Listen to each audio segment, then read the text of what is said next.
Welcome back. You're watching The Money Show on ET Now. The world of sports is not only competitive and perhaps a bit daunting for a lot of you, but it's also expensive. And it's especially scary when you have to consider the fact that your child will probably go on a professional level to play sports where the costs get even more higher. How should you prepare for it? And to what extent should you actually put in money without knowing where can the sports future end up? Will it be a hit or will it be a dud? Quite a tricky one to handle. Well, we decided to bring on board the perfect combination of both.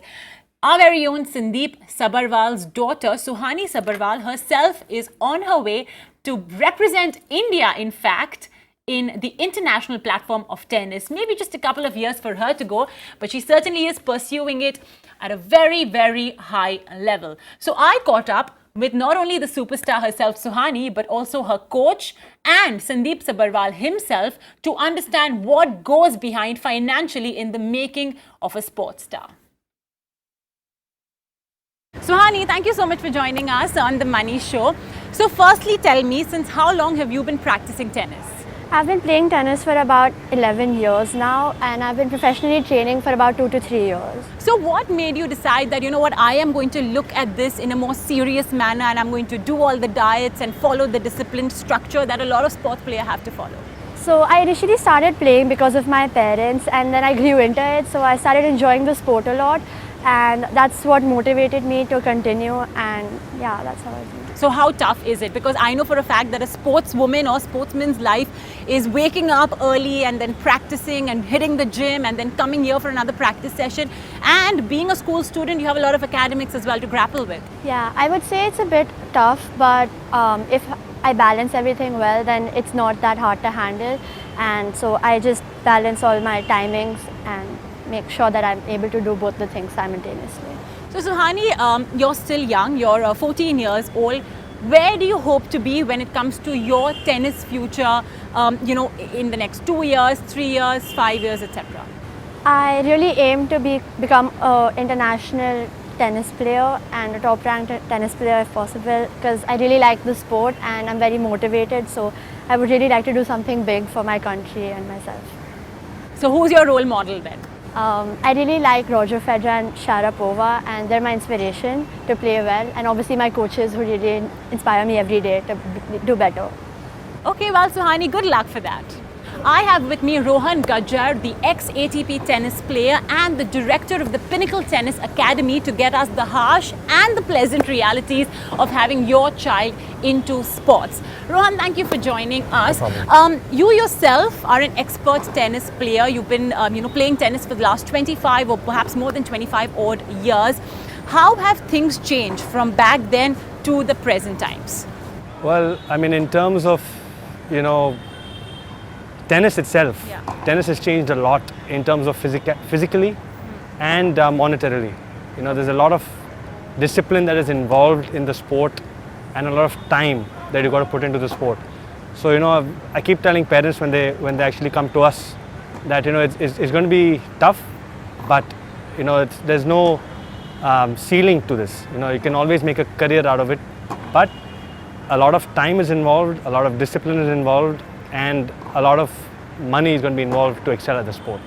So Rohan, how much money? I mean, sometimes there are lots of hidden costs that are involved that parents are not even aware of. They think that, okay, here's the coaching fee and my child can come and play tennis. But let's hope the child excels and, crosses several levels. How much does the cost increase as a child, gets better? So typically, when you just kind of enroll into the sport, you're looking at spending close to about 5 lakhs a year when you just start the sport.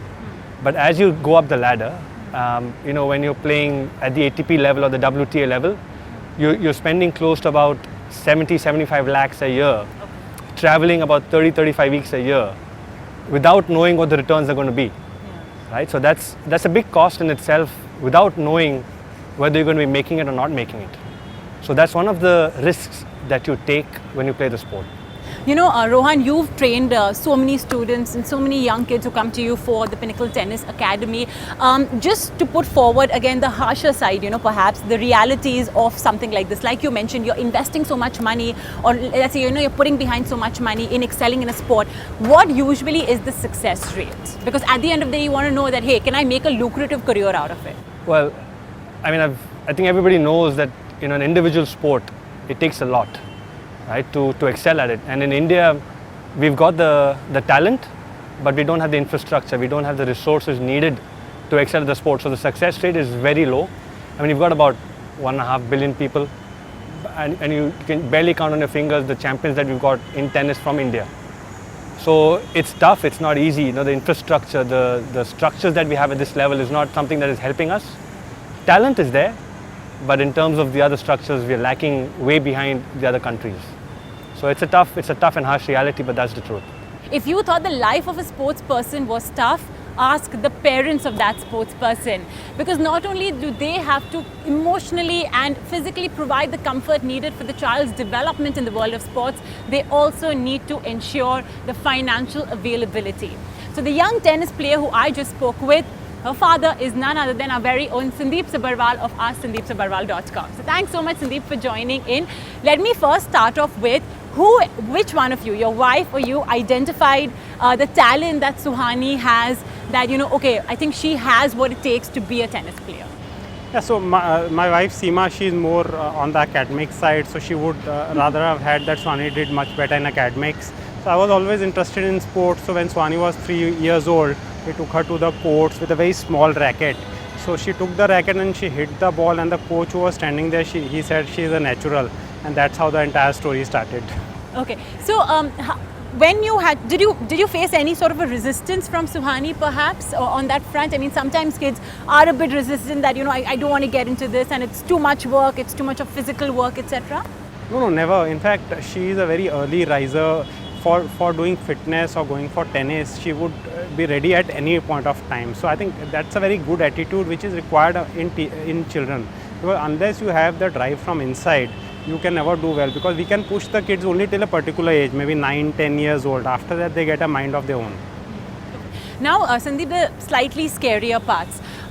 We were just talking to the coach Rohan, and he was telling us about how in the beginning the costs are almost 5 to 7 lakhs a year, and then it can go to as much as 70 to 75 lakh rupees. Now, a lot of our parents who are watching here, and they as well want their kids to excel in something other than academics. But then when you put forward a cost like this, it certainly spooks them away. So to start off with, for parents of especially younger kids, how exactly should they prepare themselves financially? So I think if they have decided, so one is that the kid is playing a game just for as a sport, so just as a hobby. So then you don't really need to bother. You can just put it in them in a coaching program, which could be 10 to 20,000 a month. So that would be easily that most people can easily do. So when you decide to do professional, then what it involves is that you need a proper coaching. You need maybe specialized coaching sessions, you need specialized fitness, and then you maybe need to send the kids abroad for training during the summer breaks, because the techniques they learn out there are very different. So what the figures Rohan pointed out are absolutely right. The 60-70 lakh figure is more if the child finally decides to go professional, and when you are going that way, so then that kind of expenditure will come. So that obviously very few parents might be able to afford that. So there is a sponsorship program that could play out there if the kid is really talented. Otherwise, I think 7 to 10 lakh you should be prepared to spend off your own. Okay. Now, there's the other harsh reality that in India, unfortunately, we don't have that sports infrastructure, right? Yes, maybe for cricket, and then you have that fan following and the whole host of money. Maybe not so much so for other sports like maybe a tennis. So the success rate as well, unfortunately, because of that reason, is a bit low.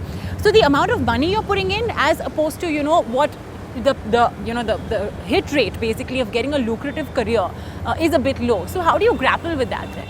That's absolutely right, because in cricket, even the 100th ranked player would get sponsorship of some kind or the other. He'll be able to sustain himself. There's an IPL where people sustain. There are various kind of leagues which are going on. so other such leagues are starting in other sports also, like in badminton today you have a league, in kabaddi you have a league, volleyball leagues. So now the lower ranked players out there are also finding the career to be lucrative, unlike even just the top players. Tennis is a more an individual game, so where how you do well individually decides what you achieve, unlike in many other sports where it might be a team game. So that you are absolutely right, that's a challenge. Only 1 to 2% of people might be successful, but that doesn't mean you stop, because you have to make the efforts, because you might not achieve that target of becoming a top 100 ranked player, but what you gain out of sports in terms of your attitude, in terms of euphoria and despair coming every match. So you win the match, there's euphoria, you lose the match, it's despair. Every week it happens, day in, day out.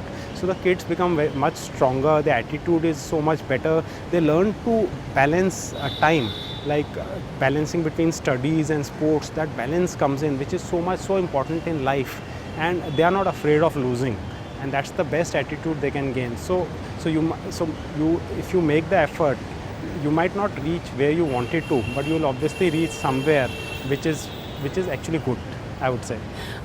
You mentioned a point in the previous answer about there being a difference between a child pursuing a sports activity as a hobby, where okay, you have the 10-20,000 rupee monthly / bi-monthly fee, and then you have of course a professional playing field. When does a parent, or rather how does a parent distinguish that, okay, my child just wants to play it as a hobby, but the coach is encouraging him or her, so because he's naturally good, so yes, I should pump in a little more. When do you know that, okay, I think I should make that transition for my child, I should pump in a little more money for the child to succeed even more? So I think at the age of 10 to 12, you get to know what kind of talent the child has in sports normally. So if they are doing well internationally, if they have the skill set, so they might not be beating, they might not be winning too many tournaments, but the skill set on the kind of shots they hit, or the kind of differentiation in game they have, that gets figured out by the age of 10 to 12. So, and then the interest of the child. Well, lots goes into creating a sportsman or sportswoman, not just grit, determination, discipline, but also money. I hope this conversation was useful for all the parents out there whose child is showing interest as well as talent in the world of sports. But with that, we'll wrap it up on this special edition of The Money Show. I hope you guys enjoyed it. Do write in to us on The Money Show at etnow.tv for your feedback and other questions.